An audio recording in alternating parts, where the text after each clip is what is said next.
Get 3 months of local news for just 99 cents a month. You'll get unlimited access to the news you need to stay engaged and connected to your community. Visit duluthnewstribune.com/subscribe now to get 3 months of local news for only 99 cents a month.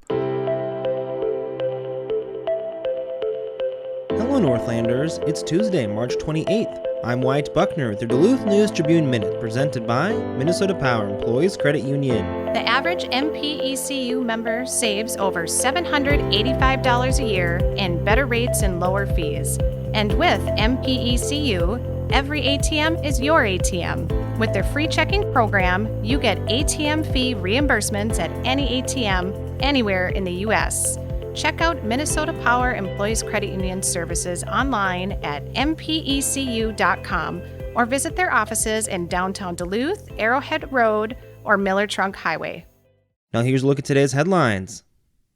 Two businessmen who have played a role in reshaping Lincoln Park are eager to build on that success with the redevelopment of a half block of property that was once home to Kemp's Dairy and a fire extinguisher business. Louis Hansen, of the Duluth Grill family of restaurants, and Chris Benson, owner of Frost River, have teamed up to acquire property in the 1900 block of West 1st Street, which the city proposes to rezone. The new zoning would allow for buildings up to 50 feet in height. As Lincoln Park continues to attract additional investment, 1st District Councilor Gary Anderson asked about the risk of gentrification. There's not such a transformation happening really anywhere else. The potential is here for downtown as we see things happen there. But how are we conscious as a department and as a community about the impact of this transformation on the existing community? That's certainly not the intent, replied Adam Fulton, Deputy Director, Duluth's Planning and Economic Development Division. The broader goals related to reinvestment in Lincoln Park are being viewed through the lens of what was adopted in the Lincoln Park Small Area Plan. And so that small area plan called for this type of reinvestment, recognizing that the industrial base has shifted. We would still love to see those jobs at that creamery in this location. But they have elected to do that in a different spot at this point in time.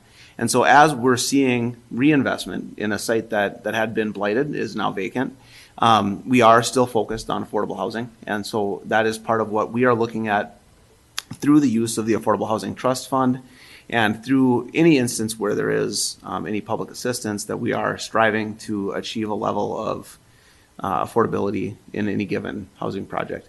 We're also working closely with our housing partners, such as Center City Housing or One Roof Community Housing, to look at affordable projects to make sure we are achieving that level of reinvestment, at the same time preserving affordability within neighborhoods, because gentrification is a thing that we want to be paying close attention to. Benson said seeing the half-block parcel return to productive use could be a game changer for the neighborhood, alongside other key redevelopment in the area. A 20-year-old man has admitted that he used his truck to intentionally hit 3 deer while driving within the Ely city limits last week. The incident occurred March 21st, quote, in broad daylight right on Highway 21 by the golf course, end quote, said Minnesota Conservation Officer Anthony Bermel. Bermel said all 3 deer were paralyzed but still alive and had to be euthanized by an Ely police officer. Within 24 hours, Bermel and others began receiving tips on who the driver may have been. Bermel, joined by a St. Louis County Sheriff's deputy and an Ely police officer, interviewed the driver, Casey Meadows, at his residence, and he admitted he hit the deer on purpose. Bermel said that Meadows had a heavy-duty bumper guard on his truck, which sustained no damage in the incident. He issued Meadows a citation for chasing or injuring wildlife by use of a motor vehicle, a misdemeanor with a $300 penalty, and also issued state restitution orders for $500 for each deer, for a total penalty of $1,800. Bermel said the deer incident has caused a stir in social media in the Ely area, with some people suggesting officers should issue more severe charges. But Minnesota statutes are limited in this case. There is no provision for this crime for the state to take away Meadows' hunting or fishing privileges. Hermantown native Ryan Sandelin has signed a 2-year American Hockey League contract with the Colorado Eagles, setting up a reunion with former high school and college teammate Wyatt Amott. Sandilands' deal begins this year and runs through the 2023-2024 season. He just wrapped up a 4-year college career at Minnesota State Mankato, where he finished with 43 goals and 33 assists in 128 career games. Amat and Sandilands played 3 seasons together at Minnesota State from 2019 to 2022. They were teammates at Hermantown High School from 2014 to 2016, helping the Hawks win a state title together in 2016. Sandilands was also part of the team in 2017 that went back-to-back as Class A state champions.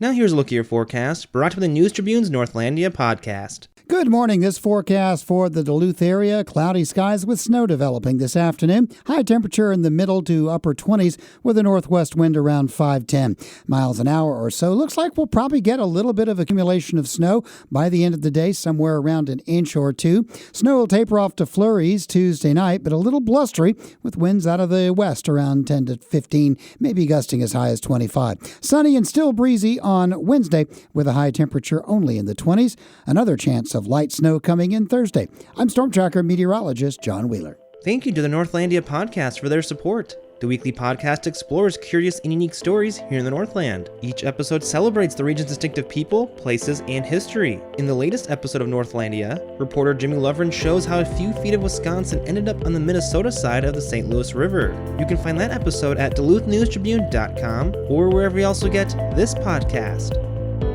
Reporting for today's episode was done by Peter Passy, John Myers, and Matt Wellens. Thank you for listening to Duluth News Tribune Minute.